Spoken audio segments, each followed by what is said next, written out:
Welcome to PM Express. Tonight, my guest is the Health Minister. You don't regularly hear him talk in interviews, but he's agreed to speak to us because of a subject that has gripped the nation. If you have a wife, a sister, you'll be worried about the alarming deaths we are recording when it comes to cervical cancer. We are told 1,500 die each year as a result of that. And we know that the minister is passionate about non-communicable diseases, not only this particular one we're going to talk about quite in some detail, but others within that same bracket. We'll also ask him about the many HR issues that he's had to deal with as a health minister in his particular field, and some also of the big things that he's done in the last 3 years. Now it's an election year, obviously. We have a few months, and his own tenure, assuming the president doesn't change him, will come to an end. And so I'm curious to know also what his own big ticket initiatives has been and how he will assess himself going into such a major election such as this. So my guest tonight is Mr. Ukwa-Agyeman. I'm grateful that you join us. Thank you on PM Express. I said if you have a wife or a sister or a daughter, you should be worried. I'm pretty sure these three individuals, you definitely have one of those. All of them. And so when plus others. Plus others, exactly. Yes. You should be concerned about how many of our wives, sisters, daughters may be dying as a result of cervical cancer. We should be disturbed about all other ailments, but there are certain areas where we can prevent certain diseases. When we detect quite early, we can treat, and we call them avoidable deaths. Shouldn't be entertained and encouraged at all. So we need to actually get ourselves into positions such that we facilitate people, we facilitate ourselves to prevent some of these offenses. 1,500, they tell us, are dying as a result of this. Part of it is lack of awareness. People don't come forward enough. I wonder what, again, because non-communicable disease is such a passion for you, what is it in this area that over the years you try to tackle? We have started actually seriously working on our cancer, non-communicable diseases policy, especially cancers, and virtually completed. We have partnered with an international organization that works with WHO, and they have helped us. They've selected Kumasi as part of their Cancer City Challenge project, and they've brought in some innovative ways of us trying to look at what things that we can do to actually stop the menace. So we have a good committee of oncologists and other health professionals who are working to advise on what steps that we should go. We've identified several things. We are looking at the best sure bet should be screening, and therefore we are trying to craft policies that will push all of us to go screening. Elsewhere, it's compulsory. Japan, for example, Canada, for example, women are asked to go screening at least once every year for some of these things. And I think these are things that we may eventually want to introduce into our system to push people to go screening. We've been talking about breast cancers, not only cervical. And for breast cancer awareness, looks like now it is a bit better. So we are now pushing ourselves into other areas of cancers to try to see how we can get our population, our women, get closer to where medical professionals are, to do a lot of screening to see how best we can detect early for treatment. Well, you mentioned screening. One of the things we've learned in the documentary we've done, which has got the nation talking, was that the women say screening, you have to pay for it, and that then becomes a deterrent. Wow. Is this something that can be addressed from a policy, governmental point of view? Seriously, yes. We are looking at that. Health insurance should have actually taken on board all these things. And I think for some of these cancers, screening can be free. We are looking at a broader policy that will make our women go to screening for free. That sounds very positive. And so for the women out there who, for whatever non-communicable disease there is, that screening can help quite significantly. You're saying that going forward is something that government wants to look at, make it free and covered under the NHIS. Definitely it will have to come on the NHIS budget. And that is where we are trying to drive ourselves. This will make a huge difference. How much of a difference do you think that will make? It will make a difference, because if payment becomes a barrier and that barrier is removed, it means that we can all flow in to do what we should do. That notwithstanding, there are some of us, despite awareness, if you even open for free, some will still not try to go. We introduced self-insurance into our system as far back as 2003. As we sit here, you might get some of us who might not have even registered for health insurance even once in their lives. I must admit I'm one of those. Right, fine. But you have an employer Yes, I do. that pays for your health. But some don't have any employer support. They wouldn't go. Some of them will go and register for health insurance, but then they will never even continuously check whether their registration is expiring. So they will sit down until they are ill. They pick their card, then they will come to you, the MP who is in their area, or somebody else that, oh, I didn't check on my health insurance card, it's expired. Then you have to go and do payments. So these are things that we have to continuously educate our people to be abreast of, to be aware of. Yeah. Let's talk a bit about awareness. I mean, it's something that you just touched on briefly. It's a major problem. I think we've done a lot of work with breast cancer. Yes. And it's very out there now. Cervical cancer, though, shockingly, from what we are discovering, people have no clue. And this I included very educated people who were calling in the last time to say they had no idea. No, there might be a reason why we focus so much on breast cancer. It looks like it was more common than cervical. Okay. But now cervical is also coming up. Yeah. And therefore we are, changing gears to try to see how we can also up our game to push in the cervical cancer menace. We have created a health promotion department division in the Ghana Health Service. We are doing likewise in the ministry. Soon the ministry itself will be into the air. We are trying to open our TV station that will be purely for health education and other things that will attract people to take away their television and radio sets from your area to MOH television. By close of the first quarter, you may see us on air. This is exciting. We will do a lot more education geared towards prevention. Things like exercising, eating healthy foods, and different things that we think that our health professionals can actually put in the public domain to help us, accept things that we should do better to avoid getting some diseases on us. So these are all educational issues that we are trying to promote, and I believe going forward, things will come so much. MOH TV, is that your idea? I wouldn't want to go into so much the genesis, but it was carved up to do something else, probably change direction, and that is where we want to go. That sounds really innovative. We said we should expect it on air when? By March, we should be beaming. We've tested a lot. The whole of last year, we were doing a lot. I see. Yes. And I'm just, where is it going to be based? How widespread across the country are we going to have it? Is it going to sit on GTV? Are you going to have your own channel? I'm just curious to hear more. Channel. We'll have our own channel and fly just like you're doing. So you're going to be competing with us? No. Yesterday I was telling the Food and Drugs Agency CEO that I was in Lome with her on counterfeit trafficking of substandard and falsified drugs. And I told her, Mimi, you should be educating us. Yeah. And she said, that's correct. But when you go to the TV and radio stations, the type of fees they want to take away from you, then I told her, we will soon come on air, but we'll give you 50% discount. So you're not going to compete. Better than nothing. We are going to the lower market to see how we can get very critical important things discussed for the benefit of our population. Across the country, this is going to go yes, nationwide. Across the country. Everybody's running digital now. Yeah.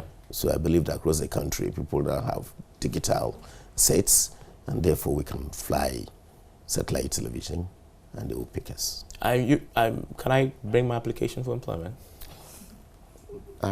We may need financial clearance for you.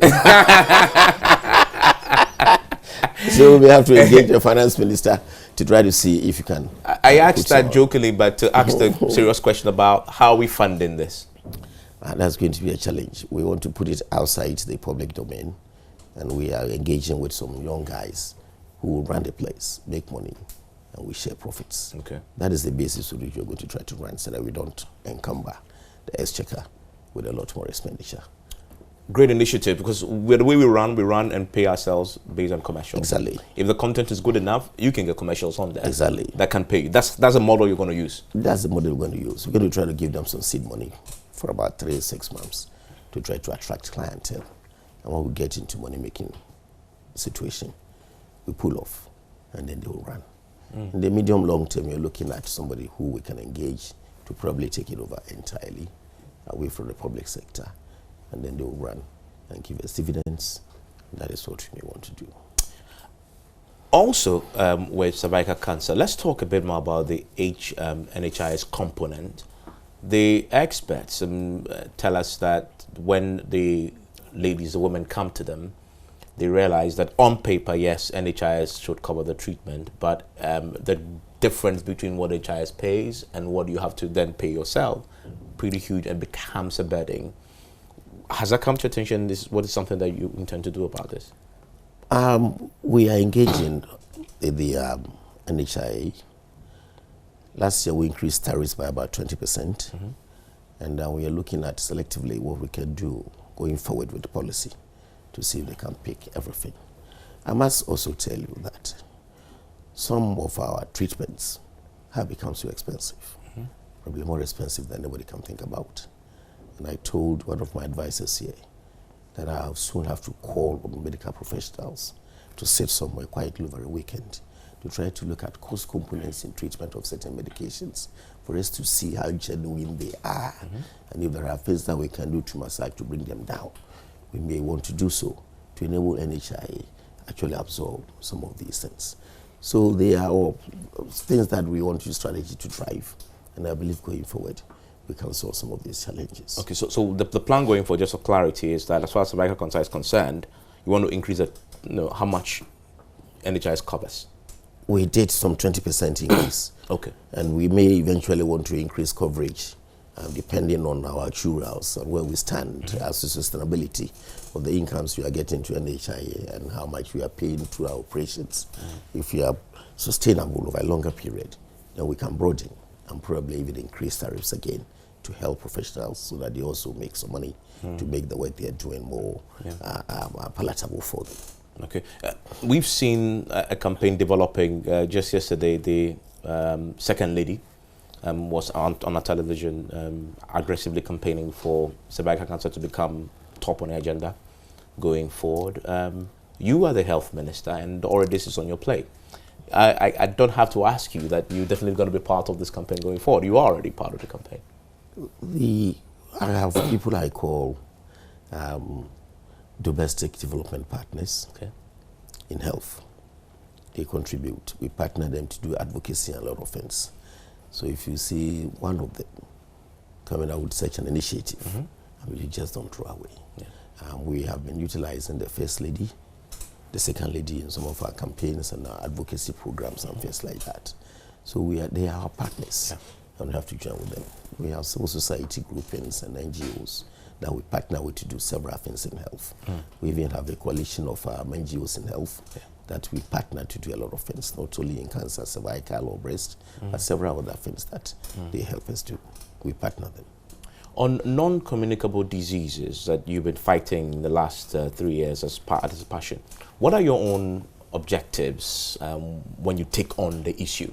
I know you mentioned before we started that for you, it's one area that's preventive. You know, and so it's important to you. Is that what your focus is? No, the whole point is that when you get ill, apart from suffering pain, going the hard mile to swallow medications, you waste time. Productivity goes low. So it is not comfortable for anybody to get ill. So if there are certain diseases you can prevent, why do you want to sit down to get afflicted with it? So prevention is the sure bet, especially for non-communicable diseases.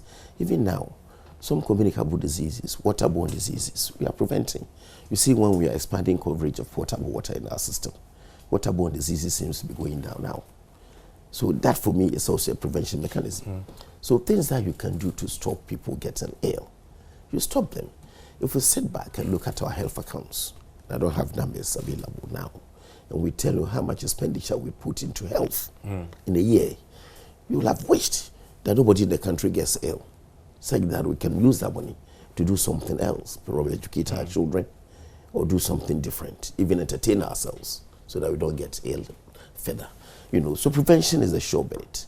And we also partner with people. The German government in Ghana, GRZ, apparently has partnered us again on prevention mechanisms, saying that we can stay away from getting ill. And that is, if you can prevent without costing much money, what is it? Somebody told me that instead of going on metformin to try to bring down your sugar levels in the morning and in the evening, just listen to doctors. Don't eat so much in the night, right? Stay away from sweetness, sweet fats, like sugar, for example. Just take a mile walk, 500 meters walk in the morning and in the evening before you go to bed. You will see your sugar levels becoming normal, okay, without taking so much medication. So if you can exercise to stay away from diabetes, why do you want to sit in one place for 3 hours, 5 hours in a day? It's unnecessary. So for me, prevention is something like any magic medication that will stop everything coming onto you. And I think that is the way all of us should But go. Ghanaians, you're not used to that. It's not something that it's part of the way we're raised to be preventive. In fact, we don't go to the hospital until we fall ill. That's a Herculean challenge you have there. Let me be very honest with you, because we didn't know. Now that we know, we should be pumping into people's ears and beat harder for everybody to accept a culture. So if you accept it and you start going, you go with your wife, you go with your kids, you go with friends, you invite people to join you. You'll be amazed to hear about how many Keep Fit clubs we have in our country now. In the past, it wasn't like that, but people are now accepting. There are certain activities we do that apparently is more exercising unconsciously. We don't realize it. Those of us who are doing agriculture, we walk to farms, we do hard work on the farms in the sun. What is more than weeding? It's a brilliant exercise, okay? So there are a lot of things that we do unconsciously we don't know. It is those of us who are sitting like me and you with our ties and our jackets on, who feel lazy to walk into the sun from our air conditioners to do some walking. At times you don't even get time to do that because you have a lot to read. But we should learn to do so. Some corporates now are building gymnasiums in their corporate areas, and they're encouraging their staff to be doing that. Some young men are now cycling, which is like a new culture in our system, but it's come here. You know, so these are things may take some gradual evolutionary way to get it. So we start from one point and end in a bigger way. And I believe gradually when we are talking and we are doing, it will pick up, and I think things will be good for us. Okay, and I'm pretty sure that this MOE television would also help, because then the awareness creation, If the only, need to if do only, it. if only you leave Joy to watch ours. Oh, we will. Definitely. I mean, for health reasons, why not? I mean, let's talk about something you touched on briefly when we're talking about the NHIS and how it could help with the challenge with communicable disease, the screen, etc. You mentioned that one of your concerns is sometimes the cost that you get, and I know your background, because I encountered you when you were very articulate in Parliament on finance and accounting issues, and so this really is your playground. How have you managed that? Because that was a main concern with NHIS, trying to deal with that possibility that somebody wants to dupe us all. How have you been managing that?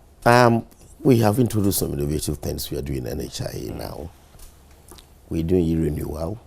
You are aware of that. No, tell me about it. Or you can renew your registration from your mobile phone. Fantastic. And that expires from every location where you have a network, right? That is bringing in numbers, so that active numbers are now improving.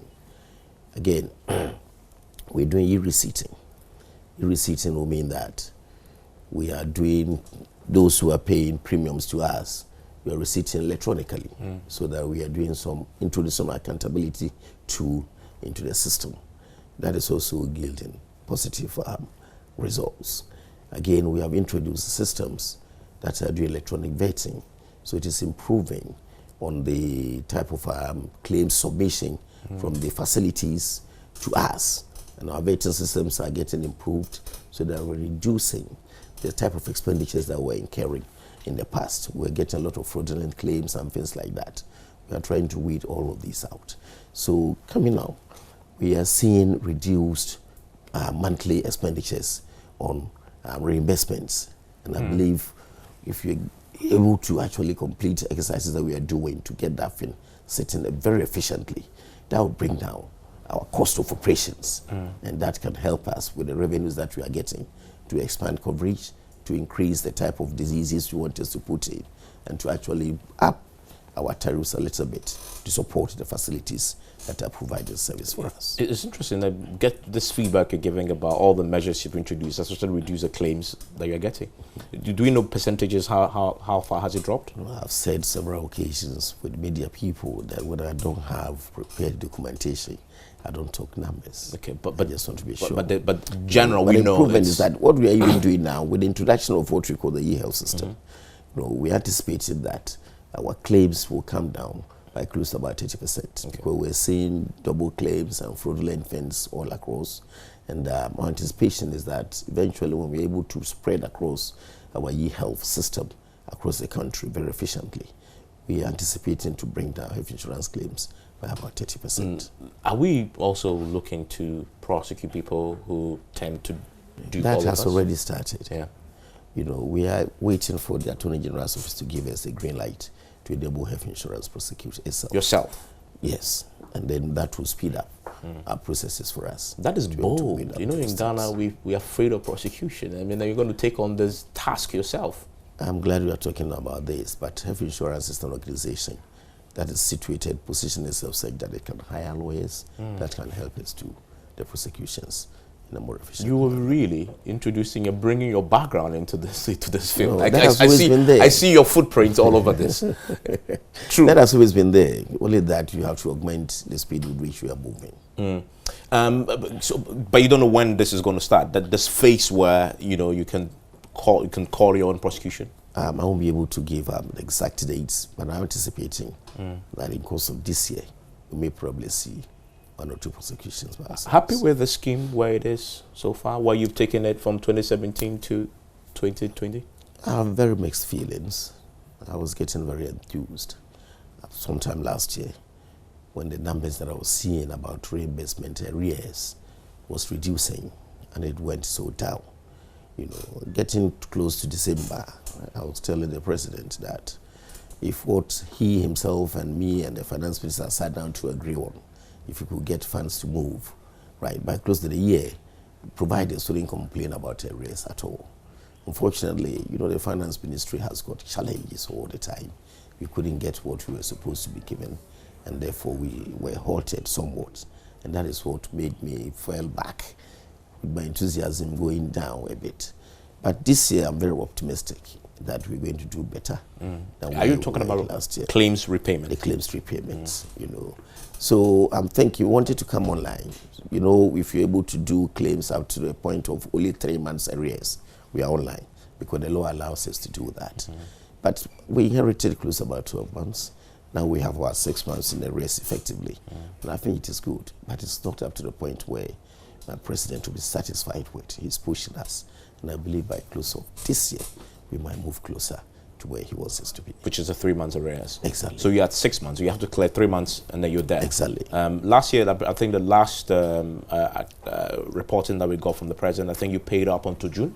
Yes. But we moved a bit. Last year, we are in January, right? Yes.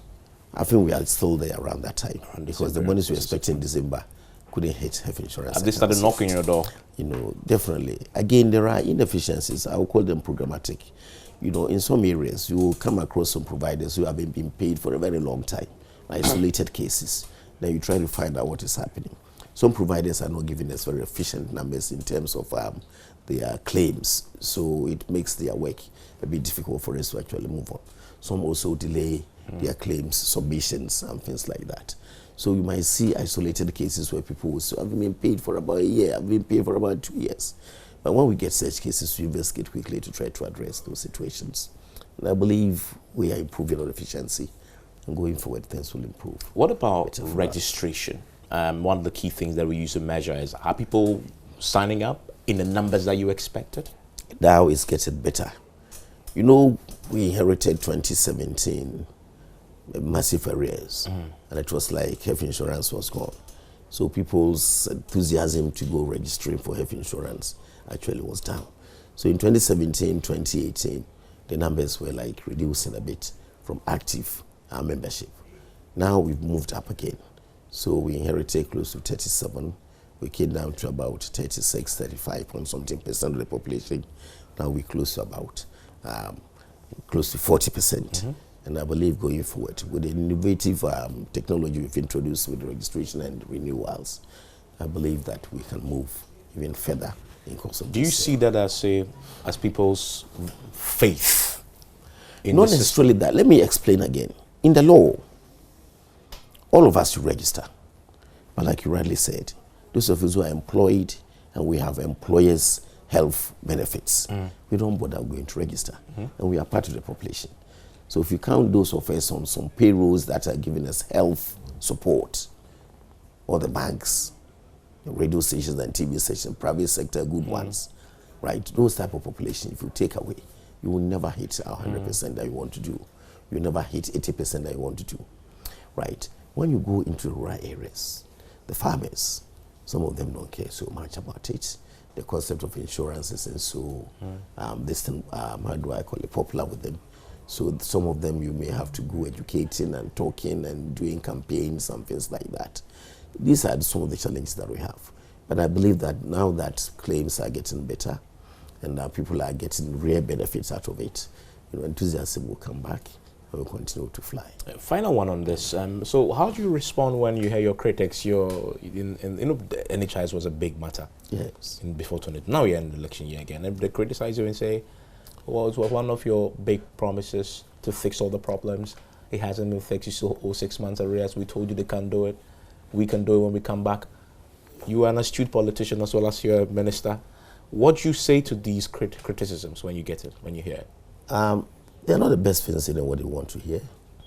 But when you are very optimistic and you know that certain things will improve, let you move forward, you haven't stopped doing what you're supposed to do, you take it in good faith and try to respond with real action. You take all that criticism into consideration and move yourself to see what you can do. Last year at a certain stage we were going down. We confronted the situation and we got some releases. And like I said, the budget that we agreed upon, if that had come, we would have worked better. But this year we are chasing what we should chase, and we'll see what we can do. You've met your own expectation in this area, would you say? Not necessarily. Not necessarily. That's brutally honest. You normally don't hear that from politicians. No. Politics doesn't mean you should lie to people. You should accept criticisms and work on them. The president himself will tell you this. I wanted to hit 10. I'm around 7. So I've improved. But that is not my ultimate objective. So what's my goal? And let me achieve it. It's better to accept that you haven't done what you should do. And something intuitively will tell you, move harder and move on and move on and move on. But if you have done 5 and everybody say you haven't done well and you said you have done well, you will move to 6. So you must accept reality and work with that. Yeah. So I see the targets. 1, you want to get registration up to 40% of the population, I think you said, or more. 2, you want to reduce the claim period to the stipulated 3 months. Yes. In that particular area. Very ambitious objective for this year. And then 3, you want to move into, for those who want to do the system, you want to empower your own people to start prosecution as soon as possible. Have I captured the 3 objectives for you? You have. Or there's more? You have rightly. Okay. If you were my student, maybe I'll score you 80%. That is Kwaku Agyeman-Manu, who is the health minister. We're going to take a quick break. When we return, we will talk to him about, of course, the ambulances. Remember, it was a major topic. Something major is about to happen on that particular front. We will hear his thoughts on that. We will also hear him tell us about some of the HR administrative issues that he's had to deal with as well. And I'm curious to hear what his own ambitions are.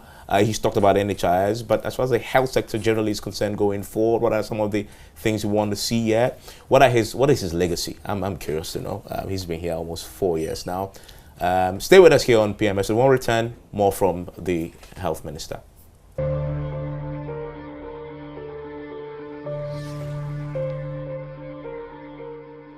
You are still on PM Express. My guest is still the Health Minister. Mr. Jumamedu, let's talk about the key issue for most Ghanaians and for yourself as well, the ambulances. You were promised one ambulance, one constituency. We don't have it yet. You'll get them soon. When is soon? Very soon. This morning I passed around where the ambulances are parked. And I told my driver and the bodyguard they would have seen Doma Central Ambulance sitting there. They have done inscriptions. That is your constituency? That's my constituency. Yes. Coincidentally, that is what I saw. There are 3 others close by. You know, on the 28th of this month, the president will commission the entire policy, his vision, that we want to ensure that he is improving on pre-hospital care, emergency medicine. And I think that is the first step forward to try to improve ambulance service, to be able to carry people. Truly, will every constituency have one? Overwhelming. We have brought in 307 ambulances. We have 270 something constituencies. So every single one will have one. The last meeting I had with the president and the minister who is actually paying for the ambulances, the president was emphatic and was asking, do you have drivers that will drive all the 275 ambulances in the constituency the very day we launch the ambulances? I said, yes, sir. You do? Yes. You've already trained them? Yes. The ambulance service was existing with human beings without rolling stocks to roll. We haven't sacked anybody, so they are there. When we came in, we have actually recruited a large number, a little over 500 that we have trained. Some of them are also drivers, but we are still going ahead to actually recruit some more drivers to train, so that we can have the full complement of 8 3-hour shifts in a day for all of them in all the constituencies. So that is what we're actually doing. There are a few more things that we need to do, but we want to push the ambulances whilst we also try to tackle the other challenges that these ambulances, what's the distribution? Is it going to do hospitals or is it going to go to district hospitals? What is it? They're going to sit in ambulance stations in every district. Okay. So if the hospital needs an ambulance, if individuals in an ambulance, they will call in the command center and they will be controlled to carry people across wherever they are to hospitals or where they want to go. Apart from drivers, you need EMT officers in the ambulances. Are they trained already? We have trained. There are some also existing. They have done a lot of postings now, and every district will have some semblance of national ambulance service. Here's the big question. The ambulances have been at the Parliament House for months now. Yes. The criticism is, when the ambulance came, this is about life. Just let the ambulances go. Why do you have to wait for the fanfare of the commissioning before we let them go? Evans, I think I addressed this issue on one of your sister stations. Yes. We are not waiting for any fanfare. When you are not ready, you are not ready. The fact that ambulances have arrived, we have cleared them, we have put them there, wouldn't mean that we are ready to move. There are a few other things that we have to do to let the ambulances go. Such as? We have said that we wouldn't want ambulances go around searching for locations without any guide. Fortunately, now there is technology that can take an ambulance and its driver right to a location where people are sitting calling the ambulance. We are putting each of them tablets that will drive on GPS with the digital address system that we have now. You don't need asking anybody where is the mango tree sitting in this area. As simple as this.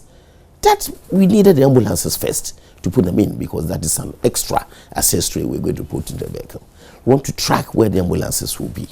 The tracking system is not part of the component for the supplier to come embodied in the ambulance. So when they arrive here, we may then need the contractor who is going to fix these things, put them in. We are just not ready. And we wouldn't allow unnecessary criticisms to push us to do things haphazardly. Then you have ambulances. They call you, don't know where they are. You have ambulances. You can't track. Your command center is not ready. What is it that we want to do? So we want to perform with some precision. And that is how come we have kept these things waiting for us to fit what we want to fit before we move. Eventually, there's something else we want to put in. That one is a late thing that was introduced after the ambulances have arrived. What is that? And somebody, we want to put in some devices that will start doing the PCR, is that correct? In the ambulance, before you even get to the hospital, you know, when you faint there and people are pressing you manually, we now have got a machine that electronically can do the press ups for you. We are now working on with the Vice President to see if that can come. But we are not going to wait for that. We will mobilize first, deploy the ambulances, and eventually going forward, we continue adding more technology to make sure that we are actually serving our people. So everything has been fitted now, and you're ready to go? We are ready to go. By 28th, you will see us driving these ambulances around. They've started even driving some around the place. The people who produce the equipment have come, trained our trainers hands-on with the equipment, so that we will have people who know how to handle them properly to move with. This is what we have done. And I believe National Ambulance Service is going to still be the agency that coordinates all of this. National Ambulance Service, that is their work, and that is what they are going to do. How much did it cost us? It will be difficult for me to give numbers again. I wasn't part of the procurement that much. You know, we tapped into one constituency, $1 million pledge. Oh. And that is all we are doing. So that's why it is with the Minister for Special Development Initiatives. She is dispersing those funds on behalf of the constituencies, and I think that is what we are getting close. When you came as minister, then ambulances was one of the key things you were concerned about, because the previous government had also invested in ambulances, but you were unhappy when you went to visit. I remember that clearly. You were very unhappy with the state of the investment because the ambulance were not fit for purpose. Yes. I wonder what has happened to that. No consequence? No consequence. They are still sitting there. We've referred the matter to the Attorney General's office. They are working on it. It's one of the cases listed to be heard in court. Okay. So we're only waiting for the outcome. Okay. Let's talk about another thing that you had to deal with, which is the HR issues. You're a minister. You're not a human resource person, but you've been dealt with a lot of those. Unemployed nurses, say you have to employ them. They've been picketing at your doorstep. What's the issue there? The health sector, despite the fact that we use technology to drive health, is still very serious labor-intensive endeavor. So we have close to about 143,000 men and women in the field delivering service for us. Different categories of specialization, different categories of professionals, you know, each of them with societies and associations and all that. You have to hear them. We came to inherit a situation where people have been trained, they are not recruiting them. Some have sat home for 5 years after school with no jobs. And that was a big problem on our hands. But we pledged the nation that we are coming to fix what had been broken. So we started. And young men and women would have jobs for 5 years after graduation. They wouldn't wait for nothing. So first year, the finance ministry needed time to actually do what he can do better, to see what much he can put on emoluments. So we needed to wait. And despite our, admonitions, talking to them, they wouldn't listen to anything. All they needed was like we were in Commonwealth for, and you were shouting, oh, we will say, you know that song? Yes. Right. Give us our jobs. Yeah. You know, so that happened. Because but eventually we managed. And as we speak, the picketing has actually gone down drastically, eventually stopped. We have recruited the process, we included medical officers, close to about 64,000 over the 3 years. And we are still recruiting, we haven't stopped. We are anticipating more financial clearances here to add on to the ambulance staff, to add on to the nursing and midwifery people. Doctors that are coming automatically, we try to put them there. We have even managed to reduce the time that they wait at all before they get into payroll. So these are things that we are actually doing. We are introducing new policies to also help us. This year we're going to enroll some more young people to train as nurses. We are trying to slow down the numbers with those who go and do nurse assistants, preventive and nurse assistant clinicals. Because of this new policy, the president's dream pushed us in, all of us. We followed him into that cry. We're going to see more numbers coming out of the, senior high schools after their first exams.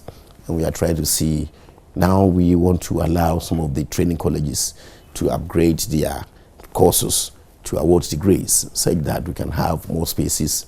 The universities are expanding to take in more of these young people. And if the nursing profession also upgrades itself and introduce degree programs, we have some of the schools that have what it takes to actually run them. That would be good. So our policies on HR are going to change a little bit, you know, to meet the contemporary demands. And I think that is where we want to go. We continue to train. The president has also started, and through his, when he was doing advocacy for the year of return, and was traveling around the Caribbeans, you know, they came across a situation where they also needed support with health professionals. So we managed to get ourselves engaged with Barbados. You know, when they came in, the type of nurses they need means that we should up our game a little bit. So they need a degree nurses that we don't have so much here. So what they needed, we couldn't give them much because we're also taking cognizance of the fact that we couldn't deplete the resources that we have entirely. So we're balancing ourselves, and now we need to train to go. Immediately we started that engagement. The demands that we are seeing, you know, gives us space to try to train to export, like Philippines. Because if you are talking about Ghana Beyond Aid, these are the type of things that we can do to bring in foreign currency, just like our cocoa. So going forward, the next 5, getting to 10 years, you will see how massively health will be supporting the Ghana Beyond Aid cry in terms of people that we can train to migrate, come back, and fit into positions to work for us. So as you speak, do we know how many more are still unemployed that you're still waiting? As you speak, if we have the numbers, no, how many more want to be?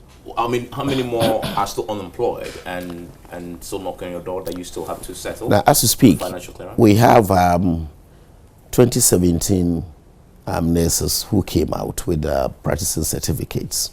Those who were referred, I don't think we have touched them yet. Then we have the 2018 batch who are just about finishing their rotation. That is the national service that we have to engage with. But we're very optimistic that we're going to get financial clearance very soon to start recruiting them into the system. Actually, this is a policy question. Why should the state make it compulsory for a nurse who's been trained to be employed by the state? Why can't they simply find their own jobs in the system? I mean, that is where we may go next. But it's a little bit too premature to begin to engage in that. You know, we had a situation where we had to actually bond nurses. That was when we were attracting them into the schools. Now we have opened so many schools, we have trained so many. We are getting places being overflowing with these young professionals, right?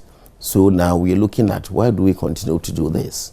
In appropriate time, I think we will use policy to try to address that. So this conversation is happening. You've thought about what you can do as state to free yourself of this constant picketing, the entitlement mentality that almost has become part of. Was it yesterday also? I had a discussion with somebody on the private side, and I was saying, is this the way we should go? Can this be sustainable? But it's me, the health minister, who will have to send a cabinet paper to convince my colleagues and the president that we can do this continuously. And we haven't got there yet. I believe going forward, we may realize that this is where we should go, and we probably want to attack it that way. But we still need these young people. When we're talking about universal health coverage, and we are actually putting a lot of emphasis on primary health care, and we want to get facilities closer to people, so that we wouldn't have barriers in terms of distance, right? We need a lot more of them to be posted to very rural places. We are supposed to do chip compounds, at least one for every electoral area. I don't know how many electoral areas that we have in the system. It's about 32,000 of them. Each of them should have a minimum of about 7 or so young people to be doing what they should do in the communities. So we still need them. So this type of thing that we're talking about, will it end in the next year or 2 or 3 or 4? It will go with the medium long-term issues. That is where policy may probably come in to drive that. The nursing training allowance and the big... Yes, Evans. When was it? When we were doing the, last week, the resource fair, and I saw the young ladies and the young men, you know, almost everybody with a smartphone, Alande, I was quite enthused, and the president was there smiling. You know, we started a policy implementation. It has gone so well, only that from time to time we get delays in payment. As I speak, we still have arrears to pay them. And from the report that I got yesterday, we've got releases from finance. Within the next 2 weeks, they will get their monies in their switch accounts. In the next 2 weeks? Yes. They'll be listening to you, they'll be hopeful. I'm very, very optimistic. Is it an expectation you can meet in 2 weeks? I'm very, very optimistic. I'm very, very optimistic. Well, this is the health minister speaking. No, it will come back to haunt you if the 2 weeks come and they don't have it in the If they don't get it in 2 weeks, that might not be the issue of money. But see, when we get the money, we put them to GAPs, those who do the e-switch thing. And some of them, their numbers with e-switch keep on changing and things like that. So at times you pay them, and others will come, no, we haven't got ours. We have to track and see where things have been locked, you know. So that might be the only challenge. But I will say I'm very optimistic. But technology can probably do something. They're going to be paid in full? That I can do. No, we have 3 months that we have to pay them. I think we are going to be paid in full. In full? Yes. So they can expect full payment in maximum 3 I months? think so, yes. Is this sustainable, though? Is this sustainable?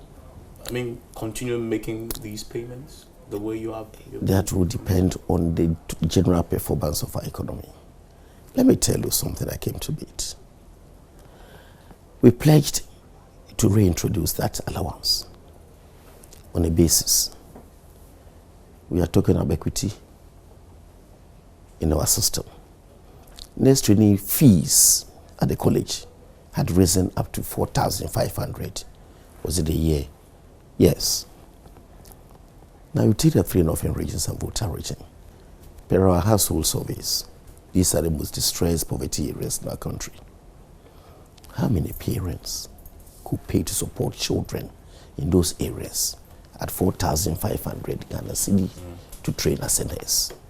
So we looked at this and said that if you don't continue to give them some support, we may have a situation where nursing profession will become a profession for children from elite homes. But is that a Ghana Nana wants to see? No. So whether it's sustainable or not, we have to push ourselves to make sure that everybody gets a better cake. You know, part portion of the national cake. And that was what drove that manifesto pledge. We didn't do it for nothing. So whether it is sustainable or not, like I said, if your economy continues to grow, the rate is growing, and even better, and our fiscal tables continue to improve, I don't see why we cannot do this. So you continue to do that. The right answer to that question will be, is it sustainable? I should think so, yes. The money involved isn't too much. How much is involved? I mean, we are doing close about which number? I've told you about numbers that I don't want to actually. So you know, but it's dangerous to be talking numbers, right?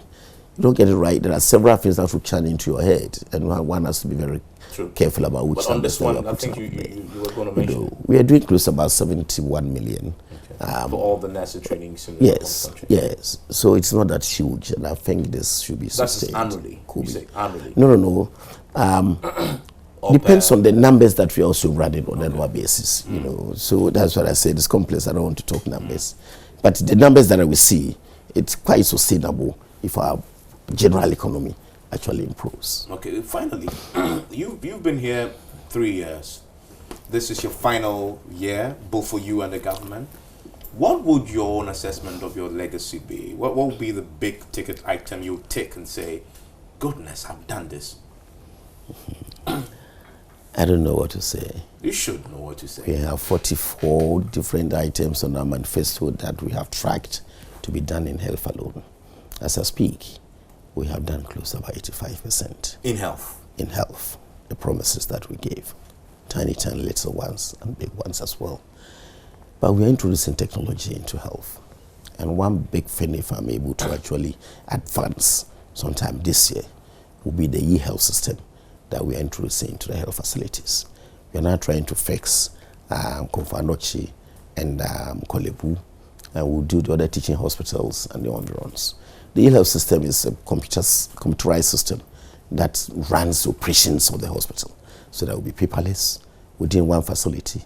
And even when you get referred, you will go without any folder, so that wherever you go, they touch the screens and they can pick where your folder is across the country. That is what I came in and started working on in Central Region. We have linked close to about 36 facilities in Central Region.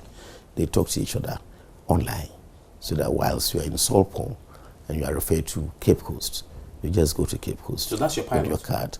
That's the pilot that we did. Is it working? It is working. I even have a letter that I was printed off from me from my email yesterday. The district director at Solpong is asking that there are some facilities there that were not linked. He wants us to come and link them. If this is not working, they wouldn't ask for more. Right? I have testimony from Komfo Anokye, Cape Coast Teaching Hospital is working on it, and it's quite efficient. Soon we will launch Komfo Anokye and how do I call it, Korle Bu together, and you will see how each of them are talking to each other. And we'll run that across the country over the next 2 or 3 years, And when that is seriously positioned, you will find your folder, just one folder for you from childhood to the day you will die in our country. And that is the e-health system that we want to introduce into the system. Would that be your biggest? That will also facilitate a lot of things like telemedicine and other engagements with health, and that is it. That is not the only thing. We are trying to actually establish cancer registries across the country. We have the very versatile one in Kumasi now. Accra, we are now improving on that one. We are looking at Tamale, Cape Coast, and Ho. When we're able to fit these things, I will be very comfortable. We are looking at radiotherapy centers. We now have 2, Accra and Kumasi. We are working together with the Vice President to see how we can get budgetary allocations to try to set up 3 in other teaching hospitals. Tamale will be our next stop, and then we'll come back to Ho and we'll fit Cape Coast. And that will address the cancer issues that we are talking about for treatment at least. These are things that we are trying to do.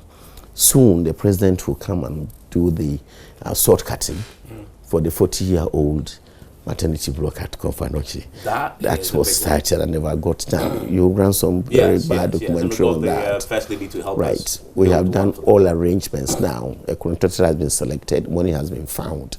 There are a few little things that we're trying to do to mobilize facilitate the existing contractor to move out of sight for the new guys to hand over the site to. The President will come and do the sword cutting.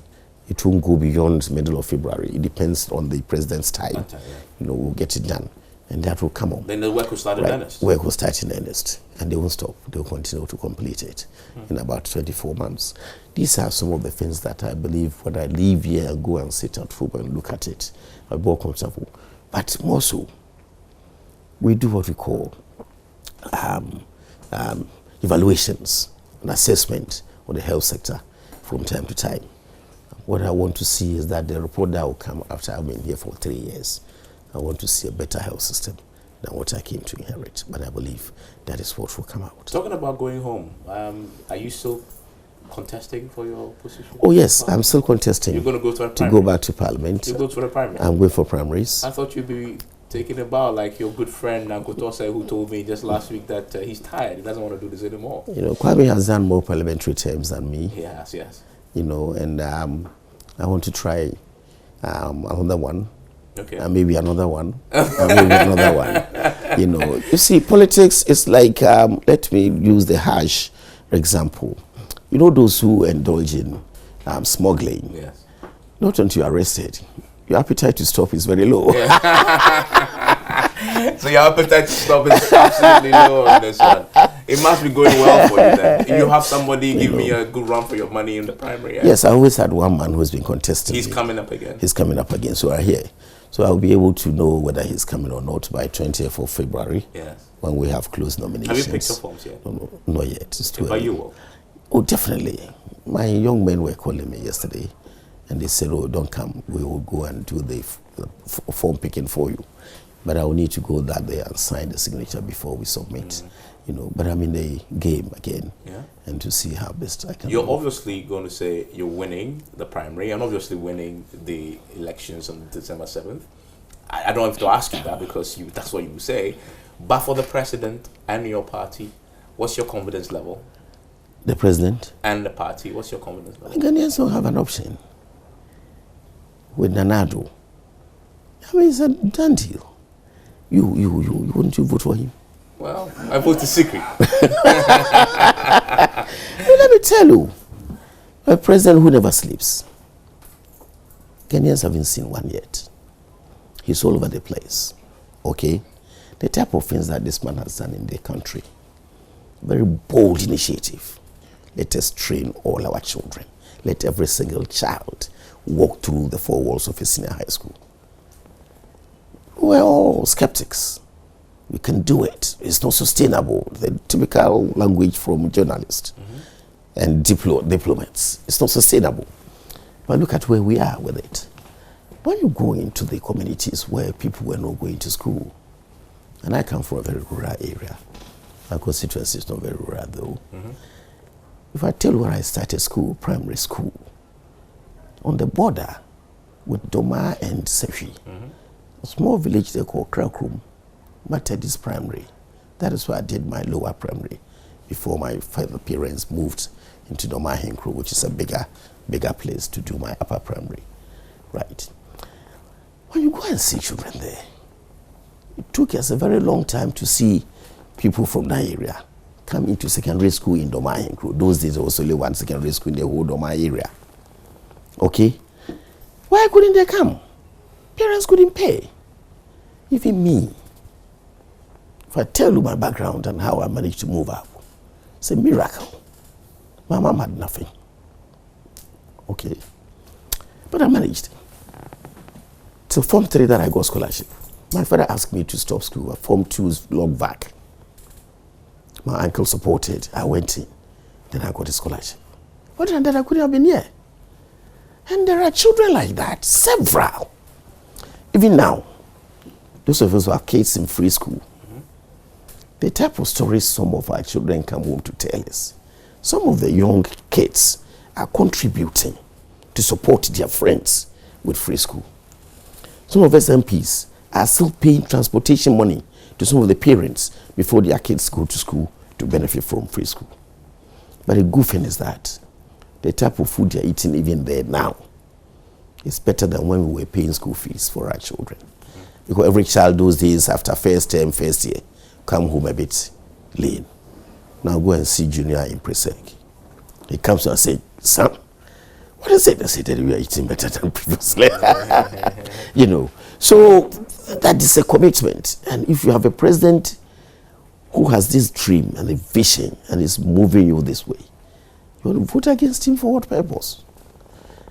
I'm very optimistic, but I believe you'll also that the NAD will win hands down. Well, I'm probably grateful. With a bigger margin. I'm grateful that you could join me. That is the Health Minister, Kwaku Agyeman, optimistic about his own chances, but the chances of his boss, the president and the party. A lot has been said. I guess in the next few months, we'll see how all that plays out as he winds down his own ministerial portfolio and the government also does by January 7th, 2021. My name is Evans Messenger. Enjoy the rest of the evening.